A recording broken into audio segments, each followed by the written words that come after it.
Holes. Holes. Holes. Holes. Holes. Holes. Hello, viewers. I'm your host, Sherry Libertucci. And this evening, with the help of my pet artificial life form, CD-ROM, I'd like to talk to you about holes. Thanks, Mom. I've always been a big fan of holes. You know that phobia of, tiny little holes and everything? I have the opposite of that. I want to drill holes in everything like a woodchuck. I've always said you're similar to a woodchuck. Oh, for sure. I'd say I'm woodchuck-like in more ways than one, actually. I'm cunning, I have thick brown fur, and I occasionally eat my young to survive the harsh northeastern winter. Anyway, why don't you hit us with some hole facts? Let's talk about some specific holes. Varyavkina Cave in northern Asia, Georgia, is the deepest known cave on Earth, tunneling down nearly 2.5 kilometers deep. The deepest mine shaft in the world, Mponeng Gold Mine in South Africa, bears down 4 kilometers, that's 2.5 miles, deep.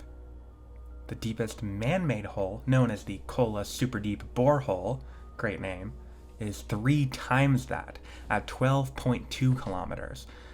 Now that sounds incredibly deep, and it is, but if you somehow fell into that hole, or far more likely, I pushed you into it, you would fall at terminal velocity for only about 50 seconds before splatting into a million bite-sized little pieces. not even a full minute. But Mel's hole was different. On February 21st, 1991, Mel called into an AM radio station late at night to, what else, talk about his hole.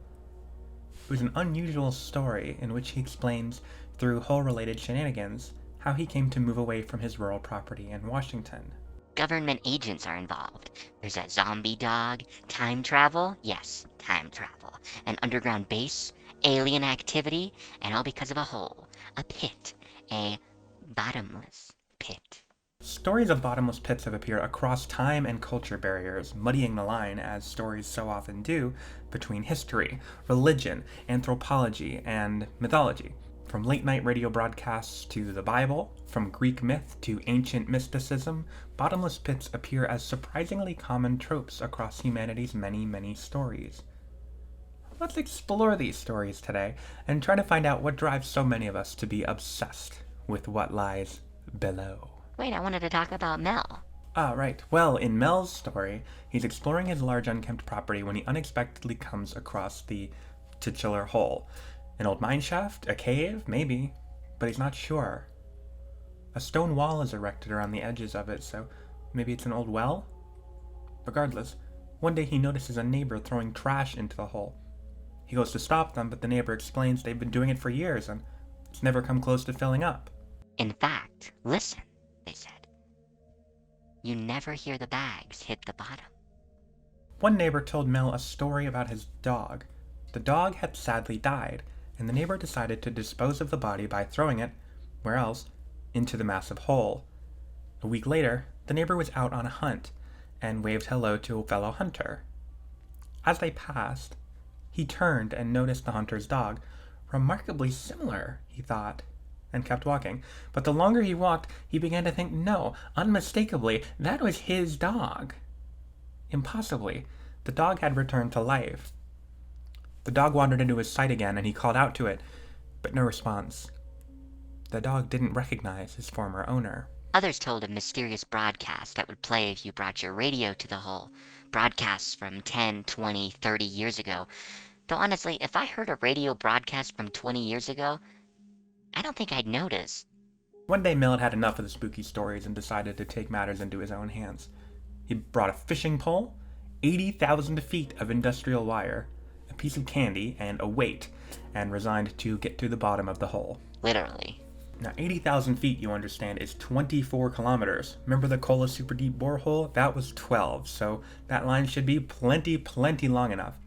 He attached the candy to the weight, tied it to the end of the line, hooked it up to the fishing reel, let go, and waited for a splash. The idea was, if there was water down there, the candy would come up partially dissolved. A minute goes by. Nothing. Another. It's still falling. Finally, he reaches the end of the line, and he lets it sit there as he contemplates. Could it really be bottomless? No, it's not possible. Time crawled as he slowly raised 80,000 feet of line. And what would he find when he pulled it up but a dry weight and a perfectly intact, if a bit warm, piece of candy. He asks himself again, could it really be bottomless? Years later, according to Mel, government agents seized the land and offered him a hefty sum of money for it. Of course he accepted, and what did he do with the money? He moved to Australia. Like, alright, I guess. Mel's hole isn't the only bottomless pit, though. It's well known that your mom... Excuse you, CD-ROM. Turn down your SAS parameter, please. Resetting SAS level to 20%. Thank you. You know, there are so-called bottomless pits in many caves around the United States. Mammoth Cave, a famous one in Kentucky, has a feature called the Bottomless Pit, but in reality it's only about 105 feet deep. I like the imagination, but you can't really say it's bottomless if it, has a bottom.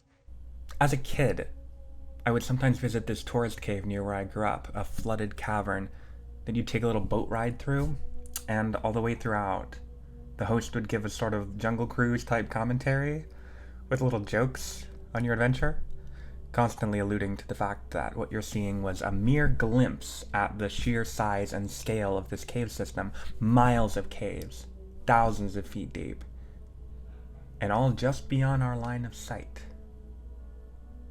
As I walked to school the day after that trip, every time I would examine cracks between the sidewalk panels, sewer grates, and potholes, wondering what's underneath them, how deep the system goes. I remember that too. I am, after all, implanted with all of your memories. I also remember how you used to hide in your closet wearing women's clothes and cry into your diary. Alright, CD-ROM, can we focus on the holes? We gotta talk about the Bible next, so I need you on your best behavior. Resetting SAS level to 19%. Thank you.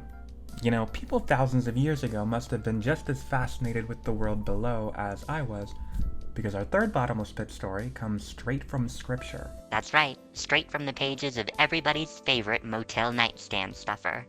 Biblical legend talks of a place called the Abyss, somewhere unfathomably deep beneath the earth.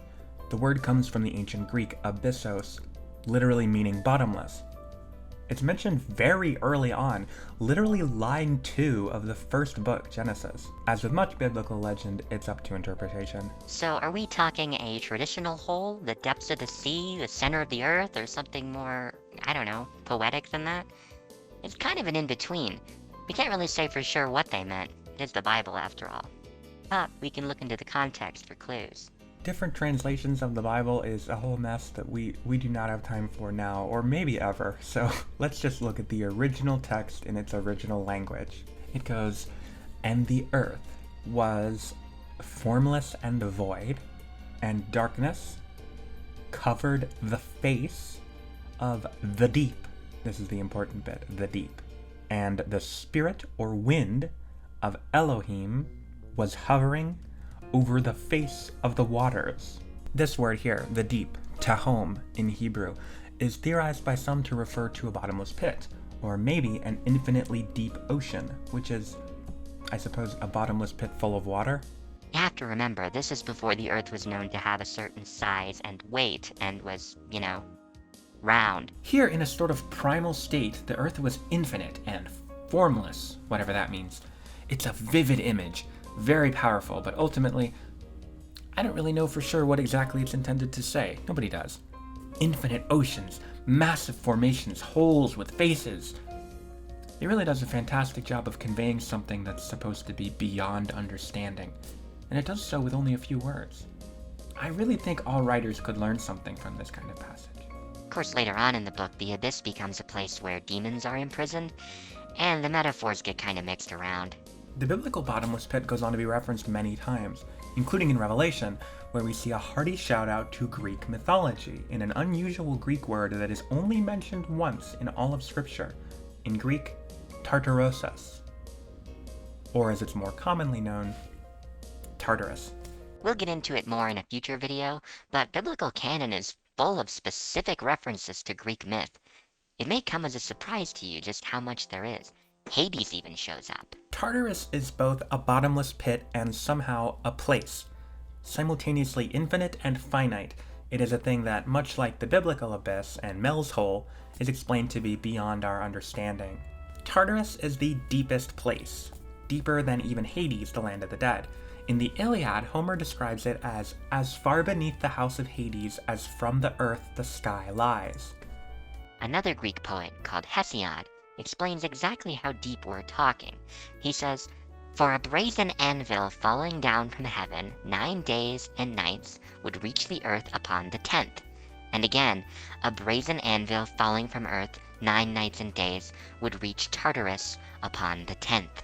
If an anvil really were to fall for 9 days, the distance covered would be far, far greater than Vyrovkina or the Kolar super deep borehole. It'd be even greater than the distance between the Sun and Uranus. Wonder if Mel's hole was that deep." In Greek myth, people aren't sent to Tartarus when they die, even the worst of the worst. Rather, it was a place for the souls of monsters. What is it about deep, dark holes that makes us associate them with monsters and the supernatural? Well, perhaps we can find out. For our last bottomless pit, let's dive away from fantasy and into the real world. That's right, we're talking caveman. Contrary to popular belief, early humans did not live in caves long term. From an article by archaeologist Dr. Jean Clot. The ritual use of caves in Europe was exceptional during the Ice Age. Only a few deep caves, approximately 150, bear evidence of wall art. Given the extremely long duration of the Upper Paleolithic, this suggests only sporadic usage. On average, for the whole of Europe, there was only one painted cave for every 5 generations of people. So we know simply based on statistical analysis that ancient people didn't really live in caves, but caves did play an important part in the rituals of early humans. In one, called Bruniquel Cave in France, no evidence could be found of people ever living there, but there was evidence of ancient rituals, stalactites piled and arranged in an oval structure that by estimation hadn't been touched in over 47,000 years. In another cave, human remains were arranged in such a way that it seems like a body was laid upon a bear hide and surrounded by animal bones. That was probably also some kind of ritual. I wonder if when I die, someone will do a ritual over my body. I don't really have a body, but maybe somebody could stick my remains on a USB drive and bury it in a cave somewhere.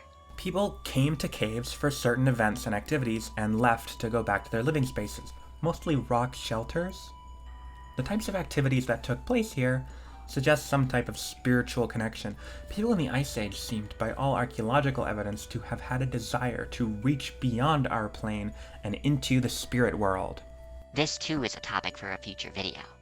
In another cave, 7 human skeletons were found in the deepest part of it, with again no signs of people living there, but surrounded by paintings. In another, bear skulls were found embedded in cracks in, again, the deepest part.